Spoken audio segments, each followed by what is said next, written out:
Llegó prácticamente el día, jueves, son las 9 de la noche. Esta noche a partir de las 12 ya empieza la veda electoral. En España se dice la jornada de reflexión, porque se supone que empieza la jornada en la que uno tiene que reflexionar todo lo que nos han propuesto, todo lo que hemos vivido y todo lo que se supone que tenemos que hacer y tenemos que vivir a partir del día 30. Así que yo te pido que también vos bajes unos cuantos cambios, empieces a respirar hondo porque está todo el mundo muy alterado, todo el mundo muy alterado. Así que yo te llamo a la calma, a la reflexión. Hoy vamos a charlar con 3 senadores también y candidatos, pero es muy importante eso, que te tomes tu tiempo, que analices, que escuches, pero sobre todo te lo pido, eso es ya como un favor, ve a votar, anda a votar. Es importantísima tu participación. Da igual a quién elijas, da igual eso, pero ejerce tu derecho a voto. La política está en tu día a día siempre. No creas que no te importa, no creas que no participas de ella. Porque luego a lo mejor el día de mañana te quejas si no hay luz, si no hay medicamentos, si no tienes un servicio adecuado, si no hay transporte. Todo eso es parte de la política y está en parte de tu decisión. Arrancamos.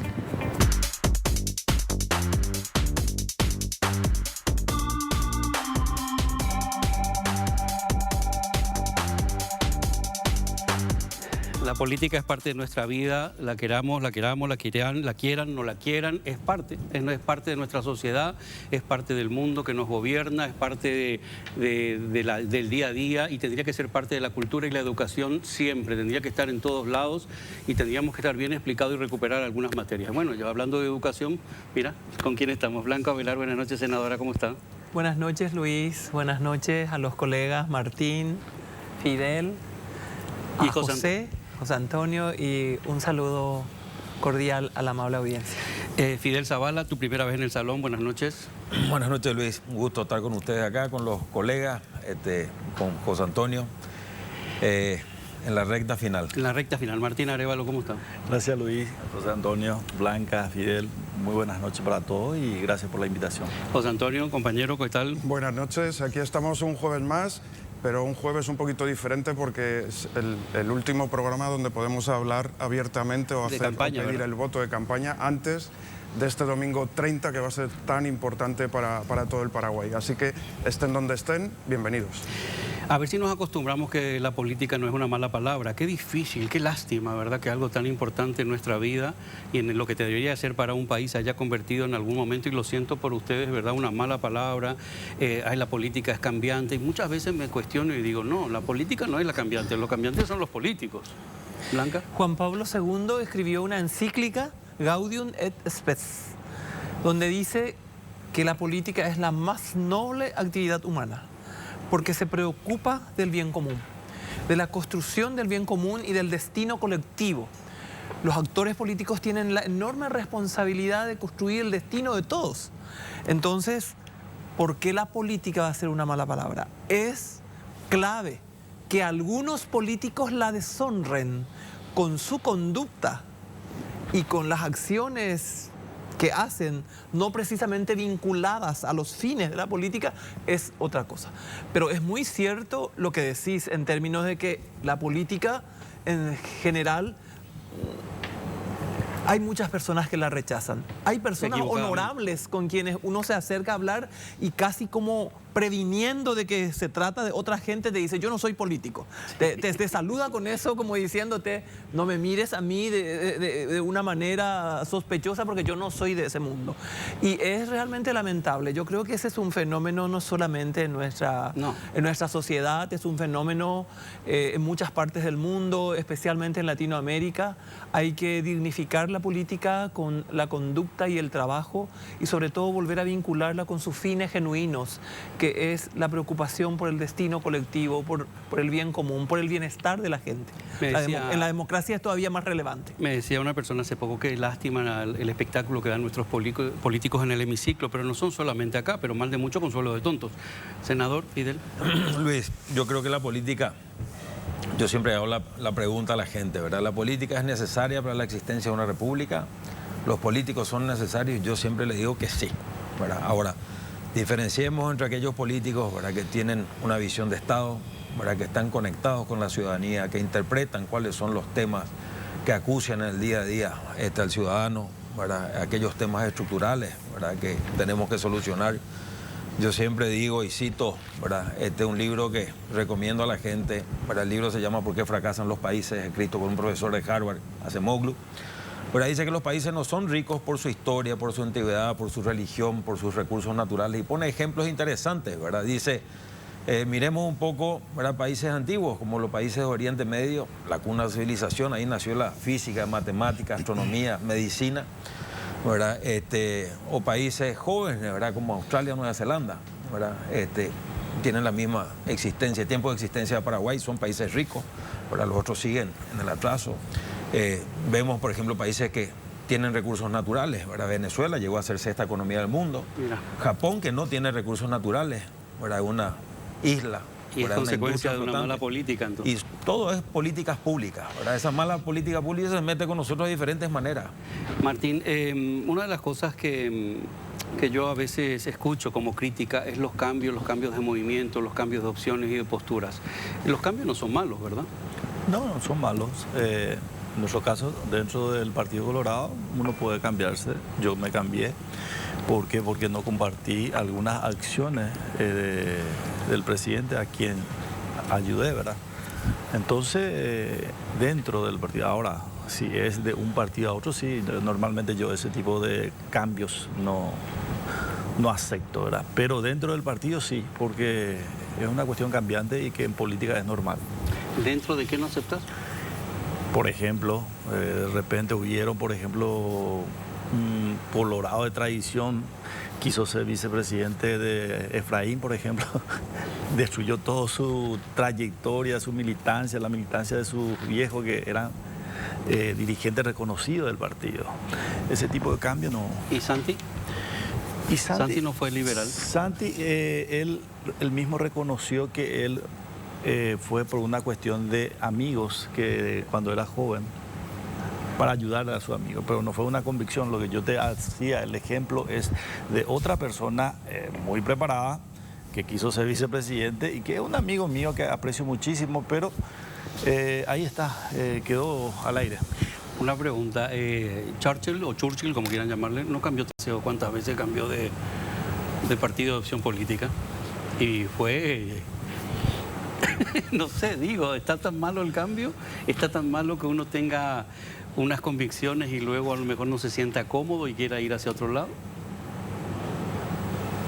Yo creo que una cosa es la organización política a la que uno pertenece, otra cosa son los principios y los valores. Sí. ¿Qué principios y valores tenés en tu vida y qué cosas defendés? ¿Por qué has luchado siempre? ¿Verdad? Podés estar más cómodo aquí o allá, pero la cuestión es los principios y los valores. Si vos cambiás completamente de discurso, ¿verdad? Un día estás con el papel del sector privado para la economía, el papel de la empresa, la economía abierta, y luego cambiás y estás en otra, entonces creo que no tenés claras las convicciones y está a la cuestión de la conveniencia. Muchos de los cambios son por conveniencias electorales. Muchos de los cambios en nuestro contexto, yo no creo que sea una cuestión más principista ni nada por el estilo, es más bien una cuestión de electoral, de posicionamiento. Lo del Partido Colorado, por ser un partido grande que tiene un abanico enorme de opciones, incluso de pensamiento, porque si uno analiza, el Partido Colorado siempre fue oposición y gobierno, porque tiene dentro de su misma estructura un amplio espectro de visiones, porque el Partido Colorado nace en la ideología liberal, en términos de que cuando el Partido Colorado nace, y hay que reconocer dónde nace sobre los restos humeantes de una patria arrasada. Ahí los nacionalistas, los que han luchado por defender a la patria. Bernardino Caballero fue soldado en Cerro Corá, él fundó el Partido Colorado, ¿verdad? Con otros patriotas. Y bueno, ¿y cuál era la ideología imperante en el tiempo? La ideología liberal, basada en la libertad, ¿verdad? Superábamos los tiempos del feudalismo, de la monarquía, estábamos en una sociedad abierta, liberal. Pero, ¿qué es lo que mantiene el Partido Colorado del liberalismo? Por supuesto que su afección, clara adhesión a la libertad, pero ha cambiado su visión y ha girado hacia una cuestión más social de derecho, de un Estado nacionalista, porque dice Partido Nacional Republicano.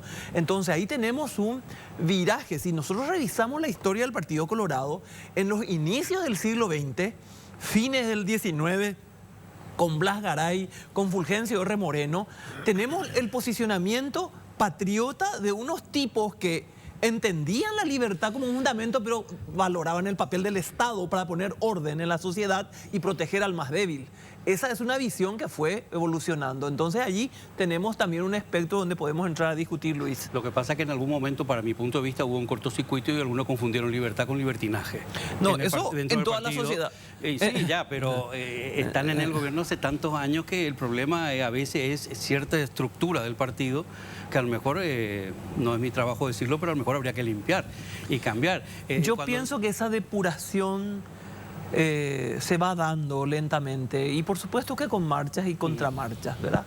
El ejercicio del poder y el tiempo de estar en el poder obviamente produce un desgaste, pero el Partido Colorado es el que ha mantenido una vocación democrática a pesar del, para mí, pecado de haber sostenido la dictadura. Porque el Partido Colorado sostuvo la dictadura. Cuando empieza la libertad es la opción democrática. Se denuncian hasta robo de elecciones en el inicio. Sin embargo, hoy ha construido un itinerario de institucionalidad donde no es posible hacer fraude. Tenemos una institucionalidad pluralista de las diferentes corrientes donde se garantiza elecciones internas. Es el único partido tradicional que eligió siempre sus representantes en una fervorosa interna. Nunca tuvo urnas delivery, nunca tuvo elección entre cuatro paredes, siempre fue producto de una lucha electoral y eso es importante porque la democracia interna es clave para fortalecer el tejido del partido.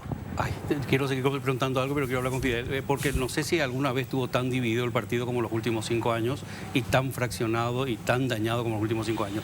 Fidel, en algún momento se habló que no querías continuar, que a lo mejor no te presentabas. ¿Qué pasó? A ver, yo creo que la política es desgastante. Nosotros entramos con un compromiso en el 2018, cumplimos parte de ese compromiso, quedaron cosas pendientes, por supuesto. Después, hablando un poco con un grupo de gente, y la gente dice, Fidel, tenemos que tener buena gente en el Parlamento, y yo siempre insistí con esto. Ahora no puedo salir a hacer lo contrario de lo que siempre tratamos nosotros de promover, porque finalmente los temas están, ¿verdad? Hay temas que, en mi caso, ¿verdad? Para mí el tema de seguridad era muy importante. Sí. La gente me pregunta, Fidel, pero vos qué hiciste del tema de seguridad. Yo le digo, miren, la FTC, ¿verdad?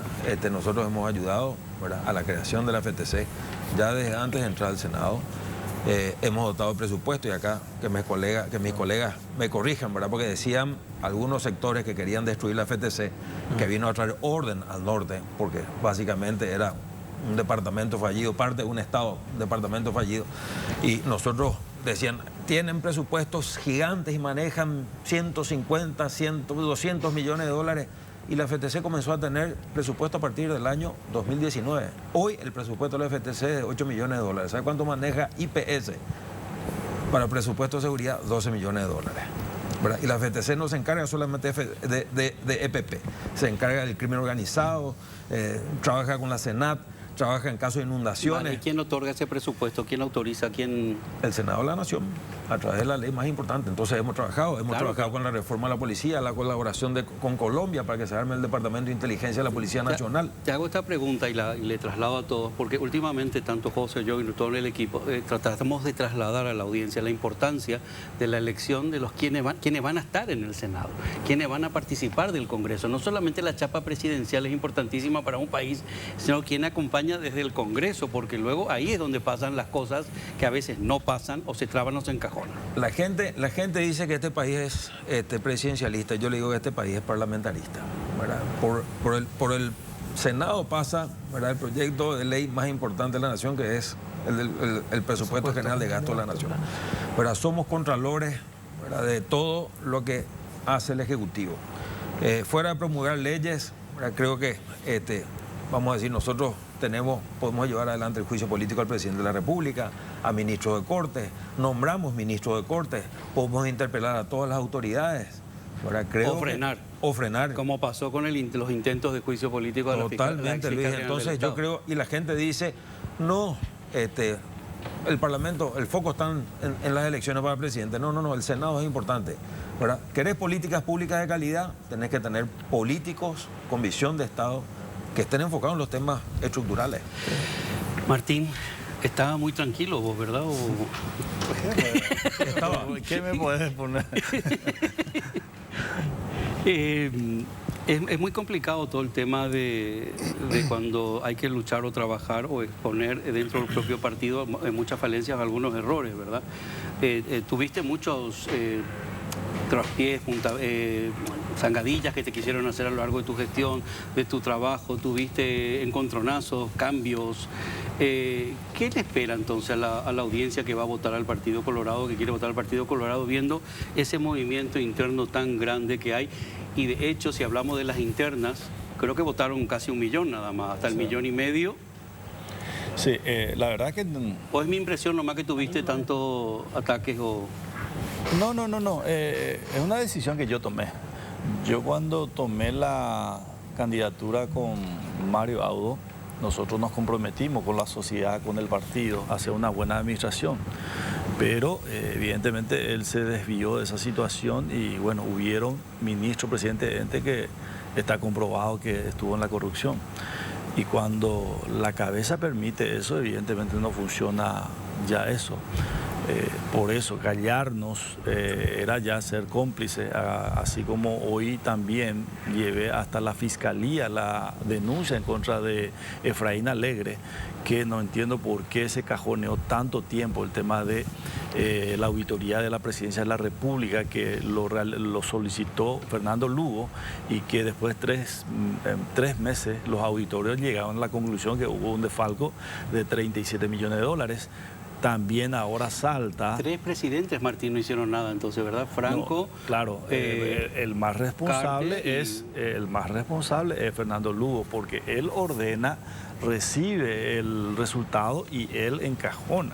También Augusto Airaldi hace la investigación del periodo 2010-2011 y produjo un resultado de un desvío de 79 millones de dólares. ¿Por qué no se envió en la Fiscalía? ¿Por qué no se investigó? Sale cuestiones de jugada, ahora piden la prescripción de todos esos hechos, pero yo no creo que eso sea la solución. Yo creo que hay que decirle a la sociedad, ¿sabe qué? Hicimos bien la tarea, no robamos, pero uno habla de la prescripción. Entonces, creo yo que estamos para eso. Y la justicia tiene que ser para todos, no solamente para Colorado, tiene que ser para todos los que hacen mal. Esa fue la postura mía. La corrupción no tiene colores. No tiene colores. Yo solicité la investigación de varios, incluso presenté la renuncia o solicité la renuncia de Mazzoleni en su momento, cuando realmente ya en plena pandemia todo estaba, no decía quédese en su casa, pero había robos descomunales en el Ministerio de Salud. Pero no pasa nada y sigue sin pasar nada. No, pero se hizo el cambio. Pero, algunos me decían, pero vos sos un tarado para presentar en el Senado algo como eso. Pero si no hay una persona que tenga la capacidad y la honestidad para estar al frente, bueno, merecemos realmente que nos pase todo. Sin embargo, agarró Borba y creo que hizo una buena administración. Enderezó un poco el camino. Enderezó un poco. Blanca, voy a cambiar un poco de tema. Cuando vos fuiste la candidata a la presidencia, ¿cómo fue todo ese proceso? Me intriga saber eso. Volver un poquito, perdona que volvamos al 2008. ¿Cómo fue todo eso? Y fue un proceso interesante. Hablar de lo que hubiera pasado es hacer especulaciones. No. Pero lo que sí podemos viviste, decir te pregunto, no lo que hubiera pasado. Lo que podemos decir es que siempre en el Partido Colorado decías que ves mucha división. Egusquiza y Caballero eran irreconciliables, pero eran capaces de sentarse a trabajar juntos por la paz. Los caballeristas y los egusquicistas en el Partido Colorado en el inicio, fines del siglo XIX, eran y tenían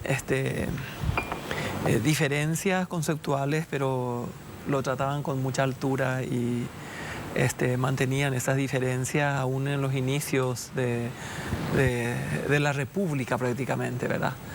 Entonces, nosotros creo que nos vamos aprendiendo, aunque a mi juicio más lentamente de lo que yo hubiera deseado, de nuestra propia experiencia. ¿Cómo fue lo del 2008? Y bueno, allí hubo una incapacidad de dialogar, de ponerse en la mesa a dialogar con el que perdió, ¿verdad? O el que perdió con quien ganó, porque la diferencia era exigua, y con una diferencia exigua y actitudes cerradas, todavía cuesta mucho más construir el entendimiento en torno a una meta común. Y no se dio eso y bueno, el resultado ya sabemos, ¿verdad? La figura de Fernando Lugo representó una enorme novedad con todo el arraigo que tiene en la sociedad paraguaya la Iglesia Católica.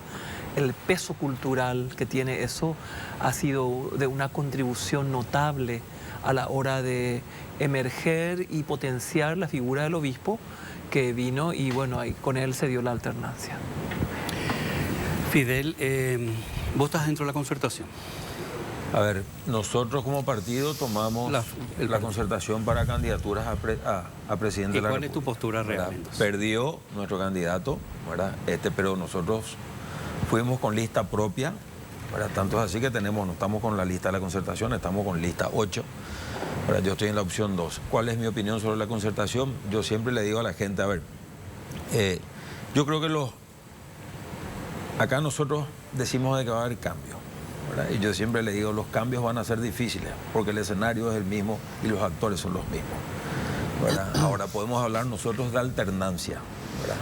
Entonces, cuando yo le digo a la gente, a mí no me gusta mentir, ¿verdad? Y me piden que yo tome postura, y yo les digo, yo no voy a tomar postura, primero porque hay ciertas contradicciones, a mí no me gusta el populismo, a mí me gusta ser sincero y derecho, ¿verdad? Con la gente. Cuando dicen, ¿verdad? Atacaron mi ley, ¿verdad? La ley famosa, donde penalizamos Riera Zavala. Las invasiones, sí, ¿verdad? Y en vez de tocar el tema de fondo, de solucionar el tema de catastro y registro público, que no haya dudas sobre el tema de titularidad de tierra, no solamente en las privadas, en las públicas también. 85 años de reforma agraria, ¿verdad? De las 1.350 colonias, apenas 300 tituladas, ¿verdad? Es un problemón. Entonces, yo agarro y le digo, no, yo estoy trabajando por mi candidatura. Los que tienen que convencer son los candidatos a presidente de la República, ¿verdad? Yo estoy trabajando por mi candidatura propia, ¿verdad? Por supuesto, lista 8, opción 2, como están trabajando todos los candidatos de Patria Querida, ¿verdad? Hay gente que apoya, ¿verdad?, la figura de la concertación, hay gente que no, se respeta, ¿verdad? Pero yo siempre digo, ¿verdad? A ver, porque acá pues depende como vos estás en un medio y decís una palabra, te toman a favor de uno y te toman... Entonces acá es o estás conmigo o estás... Pero hay una gran contradicción ahí, ¿verdad? Porque en la ley, por ejemplo, Riera Zavala, primero la capacidad de comprensión de las personas y hasta dónde abarca la ley, sí, a mi punto de vista, sí, cómo se explica, cómo se traduce, cómo llega. Sí. Dentro de la propia concertación hay quienes que están totalmente en contra. Entonces, qué complicado lo tienen algunos de ustedes ahí que tienen que estar bajo el mismo techo. Pero lógico, ¿verdad? Y es un contrasentido muchas veces. Claro, ¿verdad? es que entonces, el yin y el yang están ahí todos entonces, juntos. yo creo de repente, a ver, yo escuché y vimos, ¿verdad?, que se firmó un decreto y sobre los puntos donde va a trabajar y ya citó nombres para gabinetes, ¿verdad? Y dentro del propio equipo le vienen tiroteando, dice que no se va a decir de esta manera. Entonces yo agarro y digo, es muy difícil, yo no quiero entrar en esa pelea, ¿verdad? Si bien yo soy de familia liberal, de extracción liberal, de pensamiento liberal, no como algunos parlamentarios dijeron en alguna oportunidad, ¿y por qué sos liberal? ¿Y por qué luchamos contra la dictadura extraordinaria? No, yo creo en la libre economía, la libre expresión, el libre tránsito, las libertades plenas de los individuos, ¿verdad? Hay gente que dice, cuanto más Estado, y yo siempre dije, no es que el Estado tiene que desaparecer, ¿verdad? Pero el Estado tiene que estar presente en la medida necesaria que el mercado lo exija, ¿verdad? Entonces, porque está más que demostrado que el Estado, ¿verdad?, es lo más ineficiente, lo más burocrático, y acá tenemos que apostar nosotros a la gente emprendedora, ¿verdad?, tener políticas públicas que puedan llevar adelante, ¿verdad?, crédito. Yo siempre agarro y digo, espera un poco, los organismos, ¿sabes cuántas MIPYMES, ¿verdad?, en los últimos 5 años y hoy salió un informe de la SED, cerca de 250.000, ¿verdad?, contribuyendo importantemente para la Subsecretaría de Estado y Tributación, ¿verdad? Una subsecretaría que tiene su deficiencia, tenemos 50% de evasión fiscal, ¿verdad? Acá la gente habla de carga tributaria, yo le digo no, 27%, y ahí no entra IPS, no entra el malgasto público, que es cerca de 2.000 millones, ¿verdad? Y yo le digo, ¿de dónde sale eso? Del Estado. No, El Estado no es generador de recursos, el Estado tiene los recursos que vienen del bolsillo de los contribuyentes. Vos te levantás a tomar un mate, pagaste 10%. Te vas a cargar combustible, está el impuesto selectivo al consumo. Tomaste una cervecita, está el impuesto selectivo al consumo. ¿Verdad? Y el Estado tiene dos mecanismos para recaudar. O amplía la base tributaria, amplía el universo de gente, o le va a terminar cobrando más impuestos a los mismos de siempre. Y viene una argumentación, y quiero terminar acá, ¿verdad? De organismos multilaterales. Tenemos que achicar el gasto público y aumentar los impuestos. ¿Qué van a hacer primero los políticos? ¿Van a achicar el gasto público o van a aumentar los impuestos? Y van a querer aumentar los impuestos. Entonces, ahí viene la responsabilidad. Blanca, estás con ganas de intervenir. Pienso nomás que de cara a las elecciones estamos en la última noche en la que podemos hablar abiertamente con un tinte casi proselitista, ¿verdad? Coste que nuestra conversación es de Estado. Yo creo que aquí ese es el interés que nos convoca.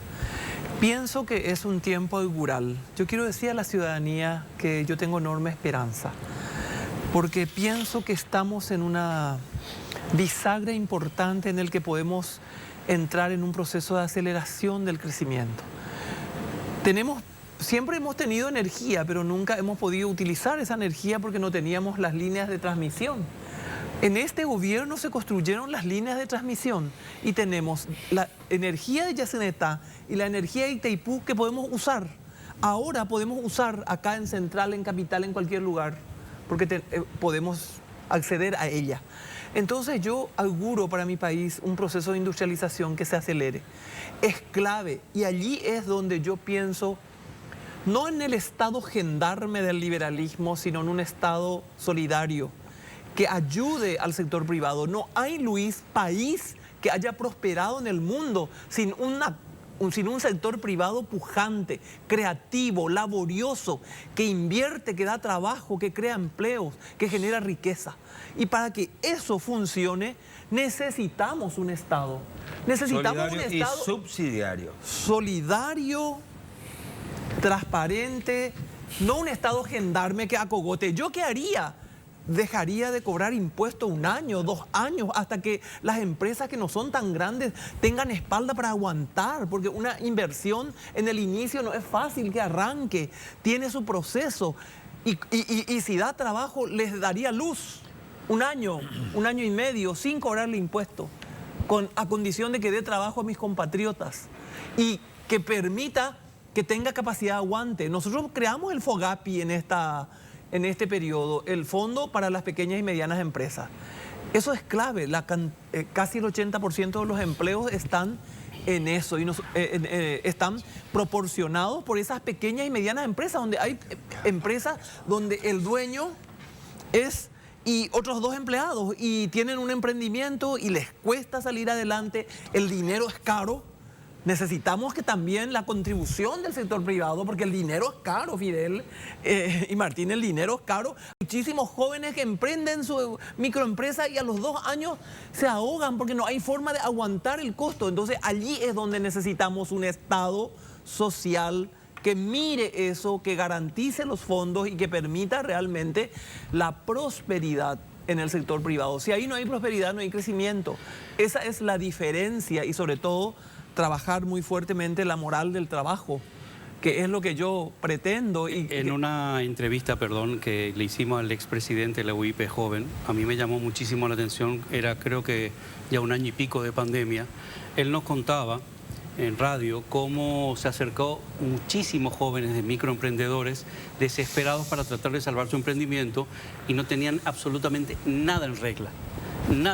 Y no pudieron hacer nada. Entonces creo que mi postura, que me meta hoy, es que lo ideal sería luchar por formalizar lo informal y no contra la informalidad, sino tratar de conseguir que esa economía subterránea, esa gente que está luchando, entienda que si es formal va a tener muchos más derechos. Perdón, Fidel, quería... Lo que pasa es que para formalizar necesita de apoyo, necesita un Estado más abierto, donde se facilitan las cosas, porque la burocracia también es muy amplia y costosa.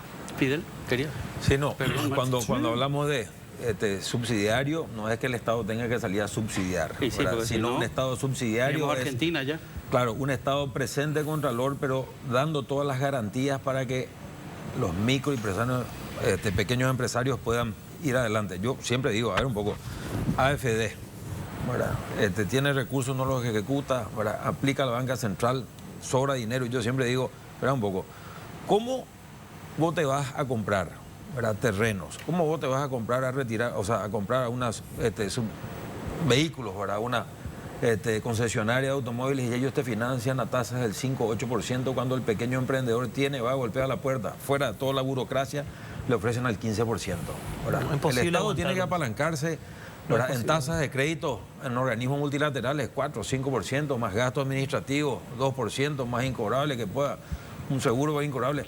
Pero le tiene que salir el 8%. El Estado no tiene que ganar en la boca, tiene que ganar allá en la salida, cuando las empresas estén tributando, cuando se genere mano de obra, cuando todo eso permee. Pero esa es la visión que tienen que tener los políticos. Y no hay políticas de Estado en ese sentido, Luis. No, Martín, antes del corte. No, yo estoy... La verdad, Luis, realmente hemos acompañado y realmente la pandemia golpeó fuerte. Fue dura. Mucha gente lastimosamente no supieron y ahora están empezando de nuevo.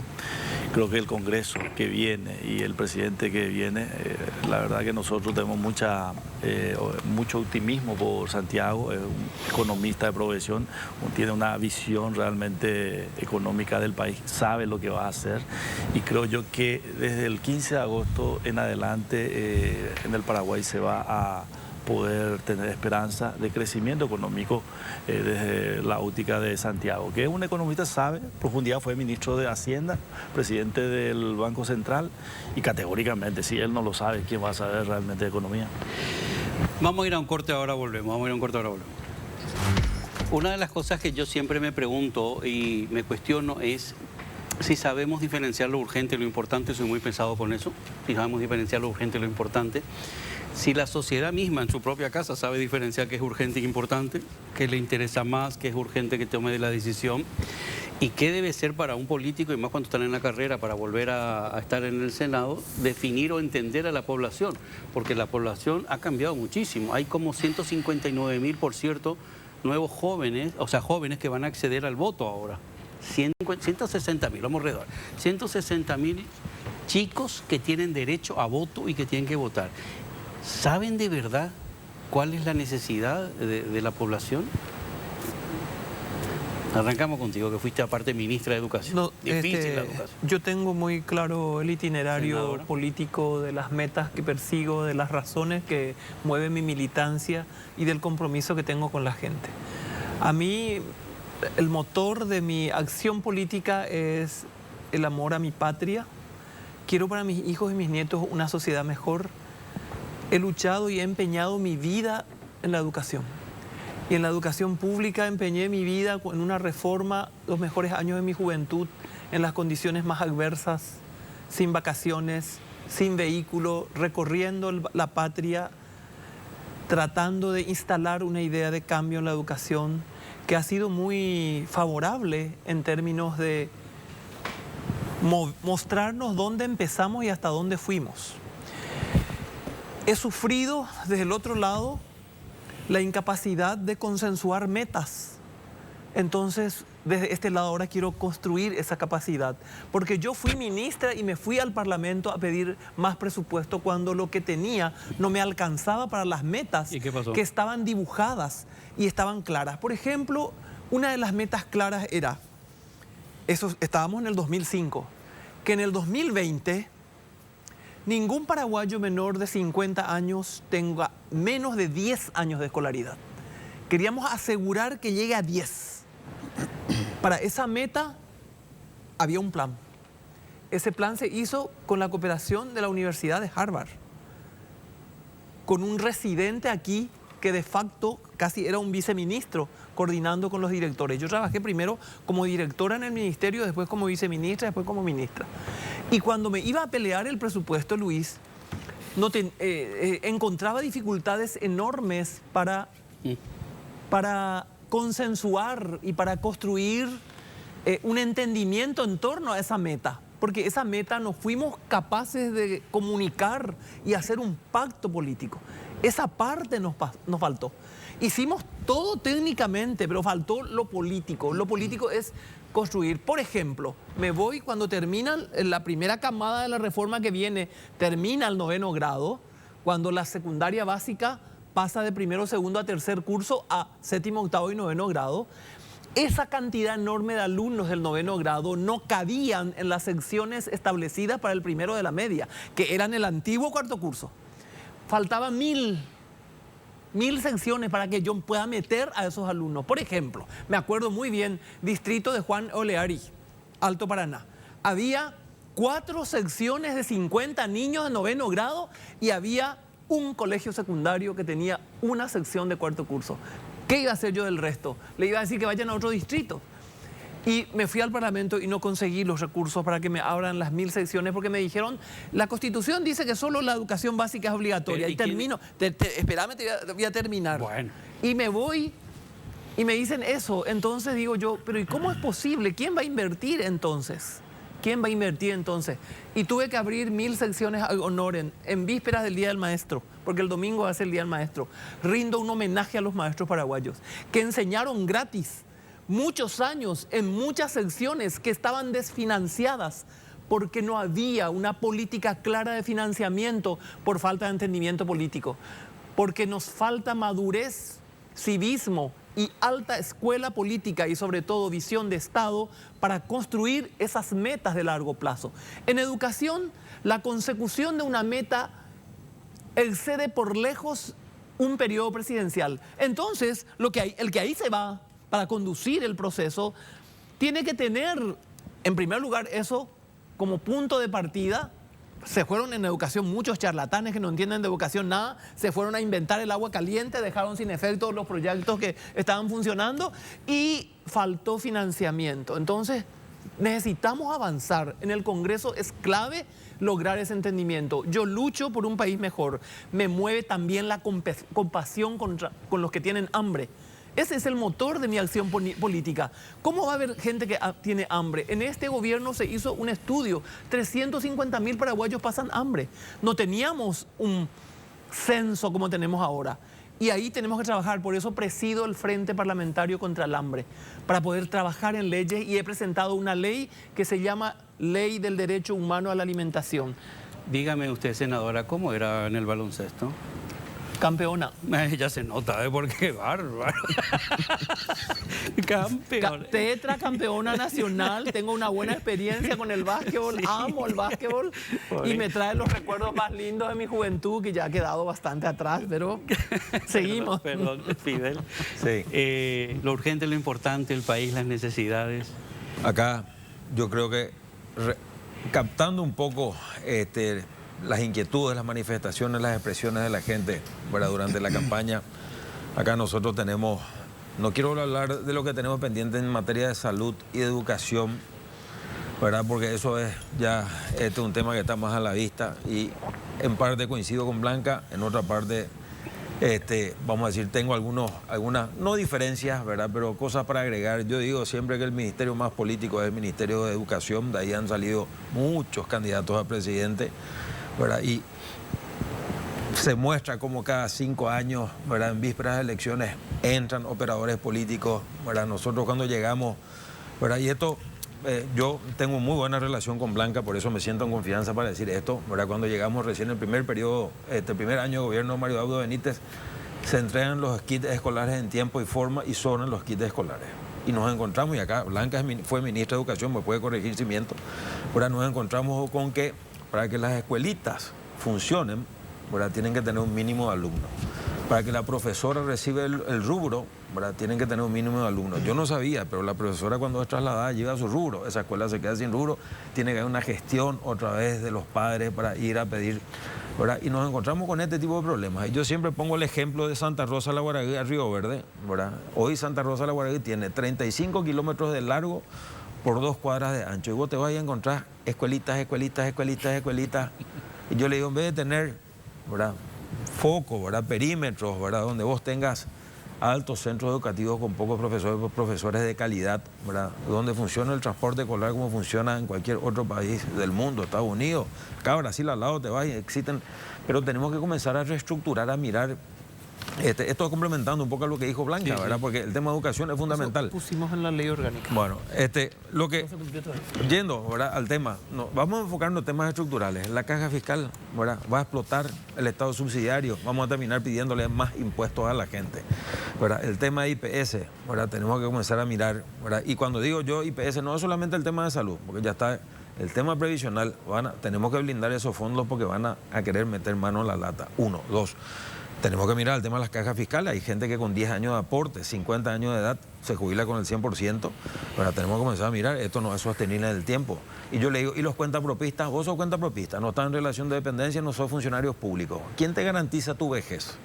¿Verdad? ¿Dónde está el aporte para aquellas personas? Pero hay que hacer una reforma del Estado. El problema es que hay que hacer una reforma del Estado, el tamaño del Estado. Por ejemplo, hablas de IPS, estuvieron sentados acá Pedro Jale, estuvo el arquitecto Masi, te cuentan unas barbaridades. Hablando de eso... El tema de catastro, registros públicos, son temas estructurales que están pendientes, catastro Luis. Y registros públicos, nosotros tratamos de comentar con la audiencia, una vez nos contó Riera, ¿verdad?, que hay como 200.000 kilómetros más de los reales, inclusive si vos te pones a contar el...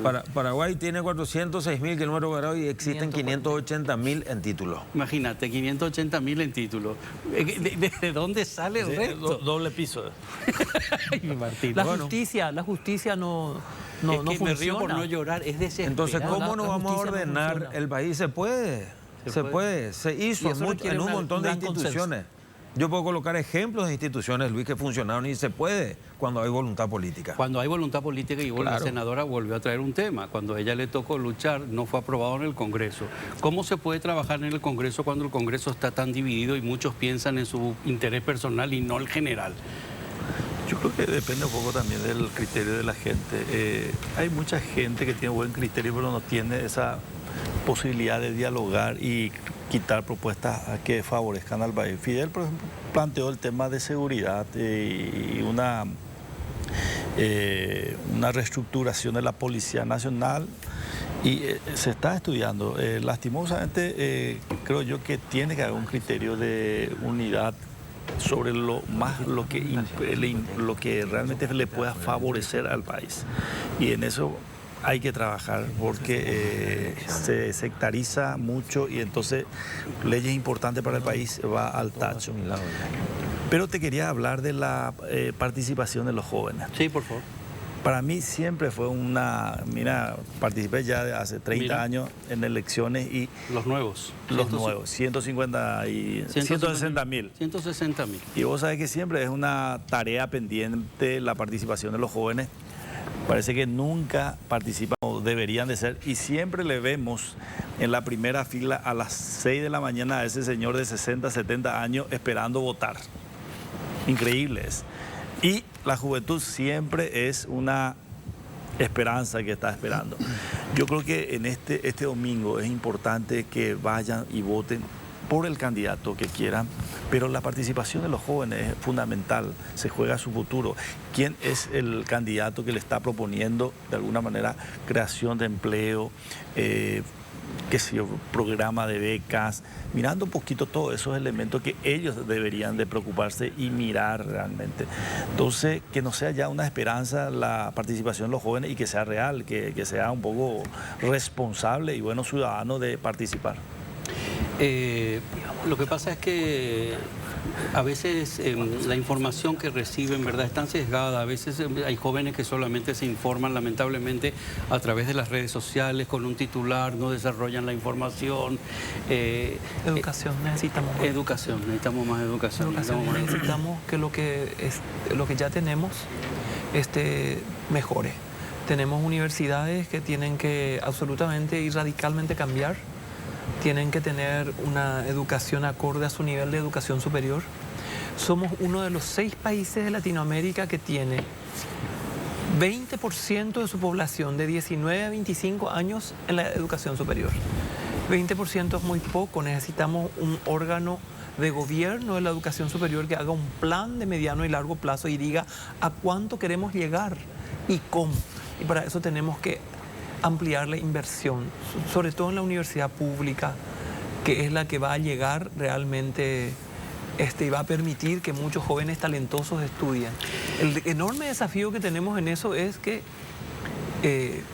La universidad, ahora por ejemplo tuvimos la ley del arancel cero, que suena bien, pero en un país pobre, donde justo en la universidad, por ser la más prestigiosa, van justamente aquellos que tienen mejor formación y estudiaron en escuelas privadas, se van a estudiar ingeniería, medicina en forma gratuita, ¿verdad? Y el que es pobre y estudió en una escuela, no tiene luego posibilidad de hacer el cursillo, estudia de noche en una universidad privada, devaluada en su calidad. Entonces hay una cantidad enorme de cuestiones de fondo que se tienen que mirar solamente, y estoy hablando de un sector. Para eso se requiere experticia, gente que sabe, y discutir con datos. Esto que decía, voto informado, dice acá. Sí. Para cualquier acción necesitamos estar informados. Para discutir las políticas públicas en el Congreso de la Nación necesitamos gente informada, gente que sabe de lo que habla, que se interesa por saber la realidad, que tiene un contacto empírico, que conoce la teoría, pero que se va al mundo. Y no gente que solamente está allí por intereses partidarios. Nosotros necesitamos estadistas. Ese es el tema. Porque no se pueden profundizar el análisis de muchos temas si es que no tenemos. Y muchas veces el populismo, ¿quién se va a oponer para que en un departamento súper pobre se cree una nueva universidad pública? ¿Verdad? ¿Quién se va a oponer? Porque ese es ¿cómo es? Porque ese es el interés por la educación. Sin embargo, no se puede sostener. Si ya existen filiales, ¿por qué tendríamos que abrir para tener allí una cuestión solamente administrativa que pueda ser coto otra vez para una cuestión política? ¿Por qué no potenciamos lo que ya existe? Pero ese debate, para ir a fondo, necesitas gente informada, gente intelectualmente preparada y moralmente sana que quiera al Paraguay. Eso es lo que tenemos que elegir. El Congreso es clave y por eso es importante ampliar estos espacios para hablar de los temas que nos interesan. Es importante y, bueno, no sé si debería eso. Qué difícil es a veces, no sé si es porque fue en época electoral, que asistan a espacios, a veces nos cuesta muchísimo invitarlos y que vengan a los programas y nunca voy a entender por qué. Hay parlamentarios que no quieren venir, hay parlamentarios que le estás pidiendo, cuando este programa, por ejemplo, nunca se ha caracterizado por atacar a nadie. Lo que nosotros tratamos de hacer siempre es escuchar. Creo que una de las cosas que más tiene que cambiar en el gobierno que sea es la comunicación, cómo llegar al público y cómo informar de todo lo que está pasando en realidad. Aparte de la cultura y la educación, ¿verdad? Que siempre hay que estar luchando y luchando para que se den el dinero necesario. Si no hubiera habido una pandemia, no se subía, no se arreglaba la salud en alguna parte tampoco. Si no hubiera habido marcha forzada, a marcha hemos forzada. Dado unos pasos gigantescos, hay que reconocer. Se han dado unos pasos gigantescos, con grandes metidas de pata tampoco que nunca aceptan. Y sería tan bueno alguna vez hacer un mea culpa. Sí, obviamente, pero ¿y qué nadie cuesta puede hacer un mea culpa? Nadie puede negar que se ha hecho mucho y que en el tema de la pandemia que azotó a la humanidad tuvo contra las cuerdas a gobiernos de países poderosos. Paraguay ha enfrentado, y yo he escuchado análisis que se han hecho de los aciertos y Pero en el Perú murieron 240.000 personas. Bueno, pero lo que sería bueno también que los errores se acepten. Está bien que se ha hecho mucho, pero los errores hay que aceptarlos. Eso no me digo. ¿Quién niega los errores? Yo creo que sí. Yo, bueno, por lo menos creo que... Pero una de las cosas, decía una cosa que me interesa. Casi me vas a tirar una... No, decía una cosa que me interesa. ¿Qué? Aquí no se ha atacado a nadie. Justamente la cultura de la descalificación y del ataque personal es uno de los elementos más fuertes que frenan la posibilidad de construir consensos para avanzar. Y ese es un defecto de la clase política. Bueno, a ver si la audiencia sabe, ahora volvemos a un pequeño corte y ya te dejamos libre, a todos les dejamos libre. A ver si la audiencia de verdad sabe qué le propone cada partido, qué es lo que le conviene de verdad para su economía, para su vida, para su entorno. Y hay que empezar a empatizar, ¿eh? A veces hay que darse cuenta, siempre te lo recomiendo, empatizar un poquito, no solamente que te importe si vos estás bien, mira a tu alrededor a ver qué necesidades hay también, que a lo mejor ahí está la clave. Ahora volvemos. En el ejercicio del poder Estamos en función al aire, de Estado. chicos. Estamos al aire. Perdón, la audiencia, es que ya son, imagínense la hora que es ya, se acerca ya la veda y estamos acá que seguimos charlando. Martín, que hablaste muy poco. Llega un momento, ¿verdad?, que uno se cansa ya. La campaña ha sido dura y complicada, ¿eh? Nosotros particularmente yo estoy haciendo una campaña de campo, por la falta de recursos que de repente no tenemos, me toca hacer mínimamente 100 kilómetros y algunas veces casi 200, 300 kilómetros por día. En lindas rutas. No, en malas rutas. Entonces es cansador y llegamos realmente muy cansados, pero creo yo que al menos la campaña presidencial está bien instalada. Confiamos plenamente en la candidatura de Santiago. Estamos seguros que se remontó y sobre todo se mantuvo la preferencia del elector. Y este domingo creemos y estamos seguros de una victoria del Partido Colorado. Y sobre todo pensamos y estamos seguros que Santiago es el mejor candidato entre todos los que están. También tenemos cifrada nuestra esperanza de que la gente nos va a acompañar para la candidatura al Senado. Creo que hemos hecho un trabajo bueno, le hemos escuchado a la gente, le hemos recibido, somos uno de los pocos senadores que tiene de lunes a viernes recibiéndole a la gente, no importa de qué clase sea, a todos por igual y canalizando todas esas inquietudes que de repente mucha gente no se le escucha y nosotros somos el órgano o las personas que pueden evacuar esas incertidumbres que tienen en su vida o en el lugar donde están, en el municipio, diversos problemas que hemos escuchado durante estos 4 años y medio. Y por eso hoy estamos planteando nuestra reelección en el Senado por la lista 1, opción 23. Vamos a hacer lo siguiente, antes de seguir hablando con nuestros invitados, le vamos a recomendar invertir en tierra. ¿Dónde, José? Atención, KQP Urba trae un nuevo lanzamiento, Fracción La Serena 2, que tiene todo lo que buscas. Está ubicado en el barrio San Felipe, a pocos metros de la ruta Pirayú-KQP y de la ruta número 2. La zona está totalmente poblada, situado junto al Club 1 de Enero. Alrededor cuenta con comisaría, hospital, terminal de ómnibus, escuelas y comercios. El lote que elijas lo tenés a cuotas corridas sin reajustes. Posesión inmediata a sola firma, ideales para casa, quinta, vivienda o inversión. Encontrá el plan ideal para tus objetivos y paga tu primera cuota con Urba.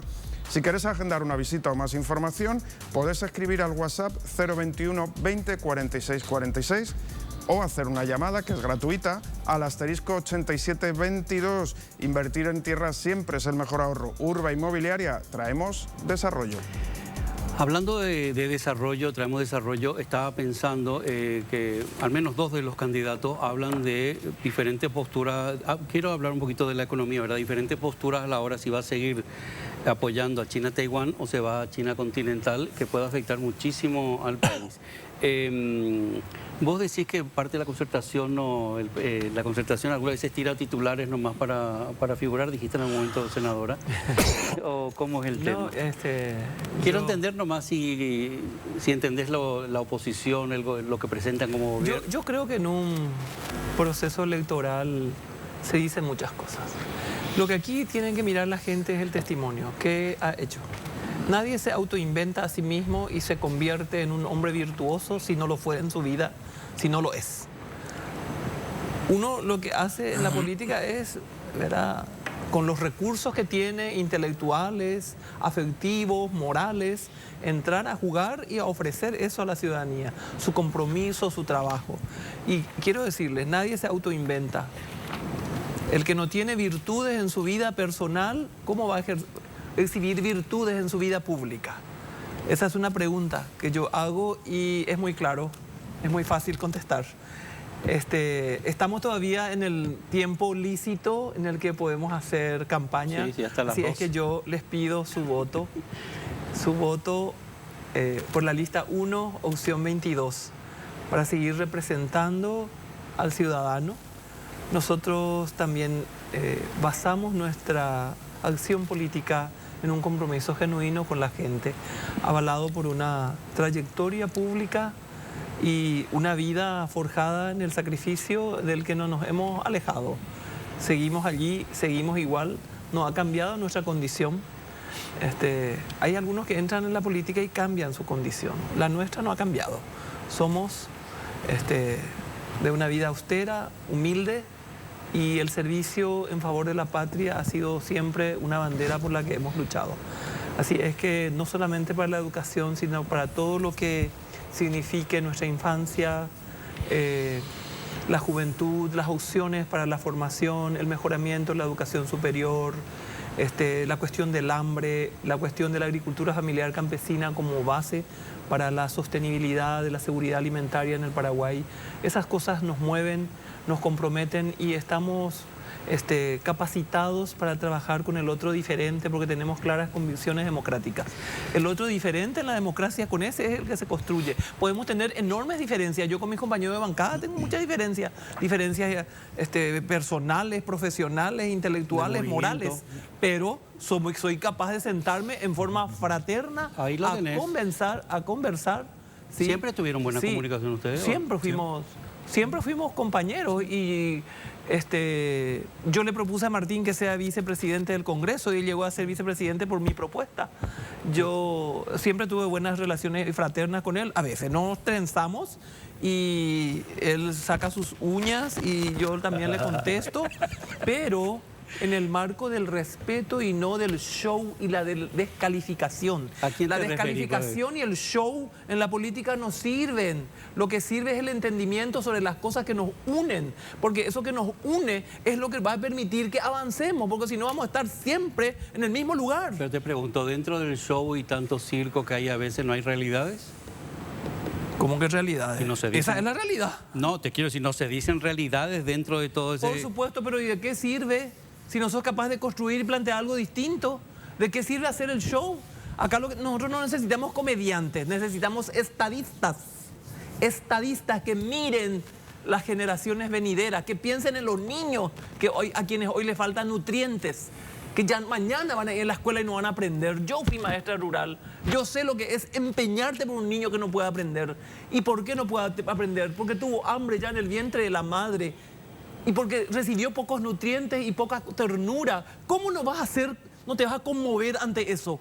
¿Cómo no vas a luchar por tu país para que todos los niños tengan alimento? Nosotros presentamos un proyecto para tener más recursos que elaboró un grupo de personas, un grupo de compañeros y algunos de afuera sobre el arancel específico a la cajetilla de cigarrillo. Y eso no se aprobó, eso era para tener más leche en el programa PANI.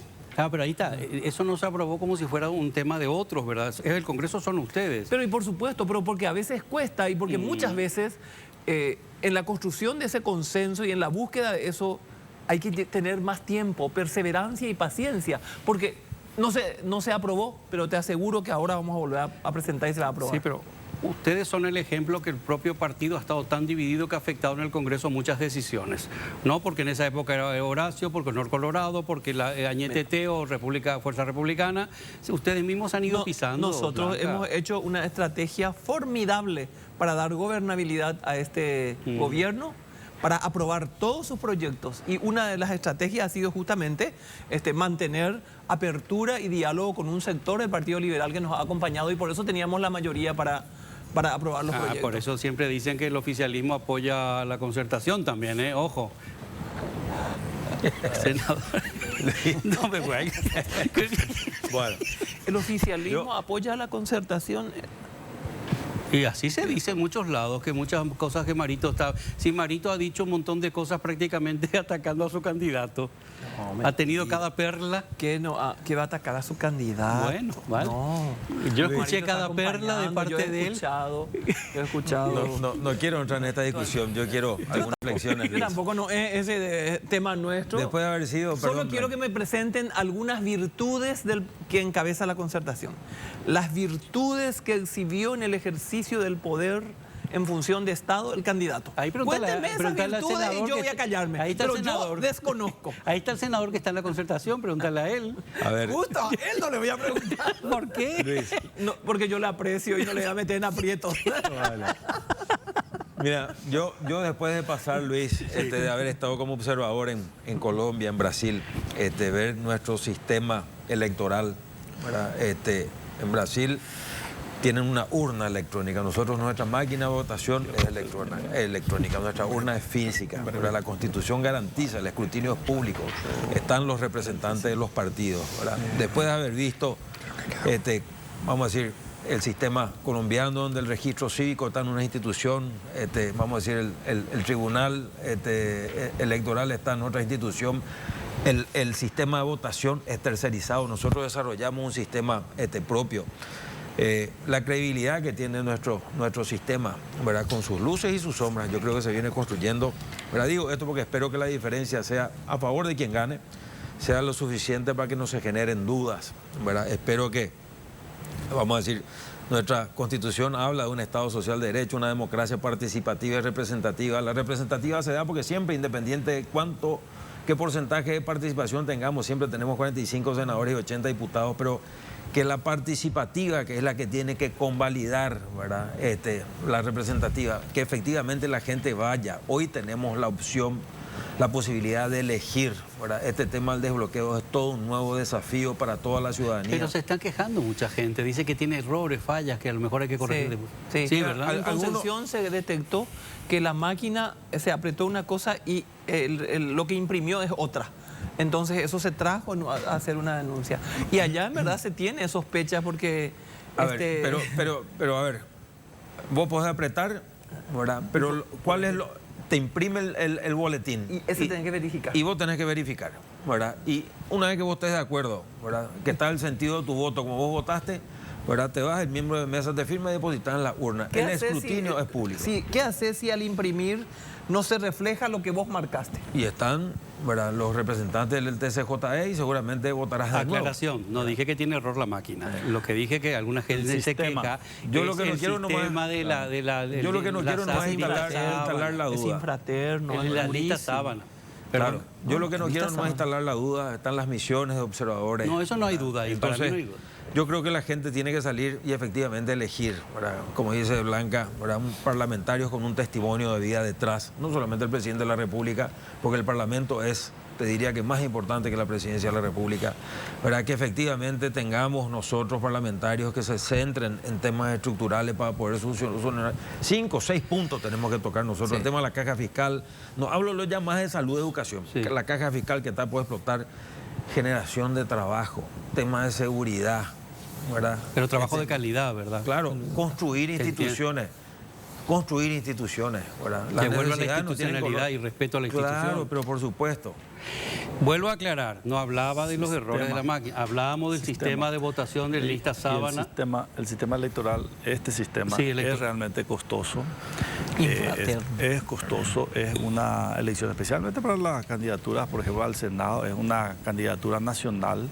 Evidentemente, para las próximas elecciones, si realmente continúa, la gente que tiene mucho poder económico son los que pueden influenciar y pueden mandar, porque es muy fácil. Aparte de eso, no sé que en otros partidos cómo se da, pero realmente la prebenda es un caos y realmente una decepción lo que hoy estamos viviendo. Por eso es bueno aclarar, porque mucha gente está diciendo, después de las elecciones deberíamos a lo mejor volver a ver el sistema. Porque... A mí me preocupa la participación de la mujer. Con este sistema no se garantiza las cuotas de género y eso sí representa un retroceso.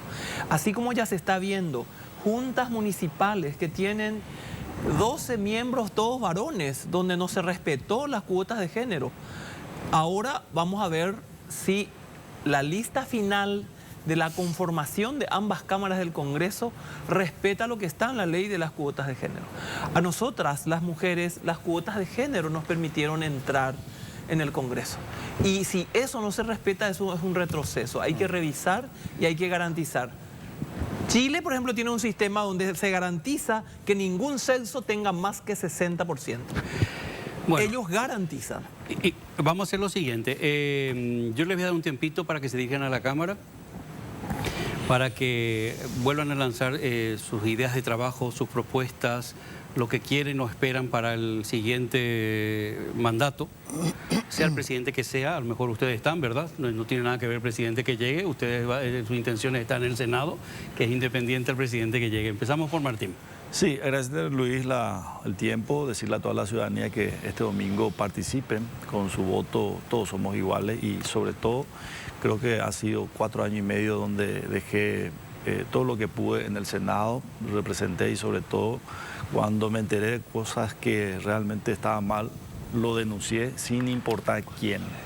Entonces, de la misma manera voy a continuar en este periodo Y pido el voto de confianza de la ciudadanía. Soy para el Senado lista 1, opción 23, con la remera verde. Blanca, ¿qué esperas que ocurra estos 5 años que vienen? Para mí es Senador. un tiempo augural de un proceso de aceleración del desarrollo del Paraguay. Hoy tenemos las condiciones para poder avanzar. Tenemos que industrializar. La industrialización, agregar valor a nuestra producción es clave. Tenemos una población joven que va creciendo sus años de escolaridad y eso representa un enorme capital. Tenemos que invertir más en capital humano. La acumulación de capital humano es clave porque las tasas de rentabilidad de la educación, lo que rinde un año más de inversión en educación, 2 años más, un ciclo más, es enorme en la economía. Así se desarrollaron los países. Así es que yo espero que el acceso a la energía que ahora podemos, que el mejoramiento de la infraestructura vial que se ha hecho ampliamente en este gobierno nos permita tener posibilidades de un desarrollo económico. Es clave crecer para poder dar trabajo a los jóvenes, para que los jóvenes que trabajan puedan seguir estudiando. Esa es una preocupación. Yo voy a seguir luchando por la educación en mi país, como lo vengo haciendo. Voy a seguir luchando por la infancia, porque los niños que nacen en hogares desfavorecidos tengan leche adecuada y antes de los 1000 días reciban la nutrición adecuada, porque en solo 1000 días tenemos para darle las condiciones para el desarrollo de su estructura cognitiva, de lo que va a ser y de lo que va a significar su vida, su capacidad de aprendizaje, de juego, para ser feliz. Necesitamos eso asegurar. Es injusto que por pobres no pueda estudiar un joven talentoso. Vamos a seguir luchando para que encontremos la fórmula, para que el joven talentoso con aptitudes estudie una universidad que le acoja y donde pueda recibirse en un título universitario. Todas esas cuestiones nos importan, por eso seguimos en la política. Así es que yo te pido tu confianza y tu voto. Y pongo a consideración mi vida, el testimonio de mi esfuerzo hecho ya en la función pública, mi corazón, mi amor a la patria. Lista 1, opción 22 para el Senado. Araucha. Senador. Bueno, Luis, nosotros queremos enfocarnos en temas estructurales. Para el tema de construir instituciones, combatir a la corrupción es uno, generación de fuentes de trabajo, creo que es importante, sobre todo para los pequeños y medianos empresarios. Yo creo que Paraguay tiene condiciones de desarrollo inigualables, ¿verdad? Siempre digo que es un país rico, mal administrado. Queremos trabajar muy de cerca con el tema, no solamente de seguridad, si bien presentamos el proyecto de reforma, el de los consejos de seguridad ciudadana, que este segundo proyecto viene atado a la aprobación de este primero, ¿verdad? Quienes conocen el fenómeno delincuencial son los habitantes de la zona, ¿verdad? Estos consejos estarían integrados por los pobladores, las comisiones locales, ¿verdad? Policía Nacional, las autoridades gubernamentales y distritales. ¿Verdad? Queremos trabajar nosotros en la reforma penitenciaria, ¿verdad? Porque tenemos una deuda pendiente, el tema del combate, ¿verdad? al crimen organizado, ¿verdad? El tema de las drogas está destruyendo a la sociedad paraguaya, ¿verdad? Nosotros tenemos, vamos a decir, no solamente un problema de inseguridad o de seguridad ciudadana, sino se está rompiendo, ¿verdad? El núcleo social, se están deteriorando las familias. Ahora pasa a ser un problema de salud pública, creo que tenemos que enfocarnos en esto. Salir a regularizar, ¿verdad? Las tierras en Paraguay, catastro y registro públicos deben funcionar, así que hay muchos temas estructurales, ¿verdad? Así que espero que nos acompañen, Luis, lista 8, opción 2, ¿verdad? Fidel Zavala para el Senado. Gracias, gracias. A ver si pueden descansar, no sé cómo tendrán los nervios, estarán ansiosos o no. ¿No se está ansioso o se está? Vos estás muy tranquilo. Muy tranquilo.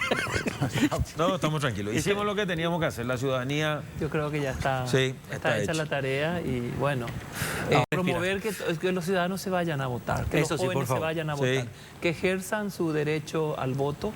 Ese es un derecho y una obligación en la democracia. Y es el único día mágico en el que somos iguales, ricos, pobres, campesinos, citadinos, altos, bajos, jóvenes, bueno, mayores, todos. Campeona. ¿Cuántos años fue? El año que viene va a ser 40 años que logramos el último campeonato.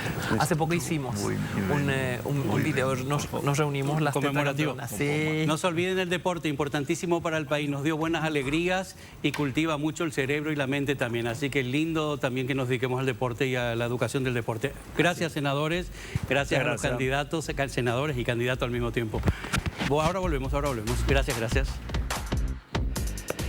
Ay, qué poco faltan para las 12 y qué poco falta ya para el domingo. Qué ganas tengo que sea el domingo. A ver, José Antonio, que casi no te hemos escuchado hoy. No pasa nada, yo prefiero escuchar y aprender. Perdón, damos la bienvenida a Alfonso. Me olvidé de saludar a... Damos la bienvenida a Alfonso, que tampoco habló nada hoy. José. Ni creo que lo haga. Bueno, si hablase... Contanos algo de lo que escuchaste. ¿Qué les puedo contar? Tres diferentes posturas, Bueno, posturas no sé, porque muchas cosas estarán de acuerdo.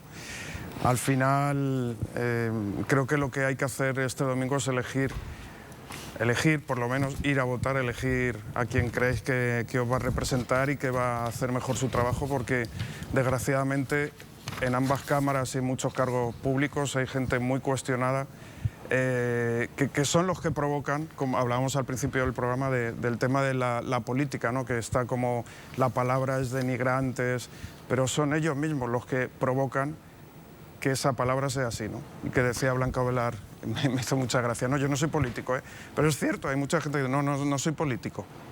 Y me gustaría que trabajasen también para eliminar todos esos cupos que tienen ellos mismos, que tienen presidencia, que son todos los que cuando eres elegido puedes meter como colaboradores. O si lo metes como colaboradores, cuando tú te vas, se van también ellos. Muchas cosas, porque se habló de impuestos, de subidas, es que el Estado para mí es ineficiente, es entre las contrataciones públicas, entre las coimas, entre los sueldazos, entre las muchísimas cosas que se pueden ajustar antes de subir impuestos. Pero ya estamos en este maravilloso mundo de la libertad, en donde todo el mundo puede decidir, puede ir a votar, así que fantástico va a estar este domingo. Anda a votar. ¿Vamos? Me molesta mucho no poder votar yo. Me molesta mucho. Es verdad, vos no podés votar, solamente en las municipales. Ahora volvemos. Pensar que el jueves que viene, cuando arranque el salón, ya habrá un nuevo presidente elegido y un nuevo Congreso elegido. Todavía no asumido, pero sí elegido. ¿A quién agradecemos? Agradecemos a Complot por sus jeans, sus remeras y estas camisas. Mira qué color tan estupendo traigo hoy. Fantástico. Chulo. Y sobre Muchas todo... gracias, Complot. Gracias, pero sobre todo agradecemos a la audiencia por estar siempre con nosotros y a este fantástico equipo que hace posible el salón. Hasta el jueves que viene. Gracias.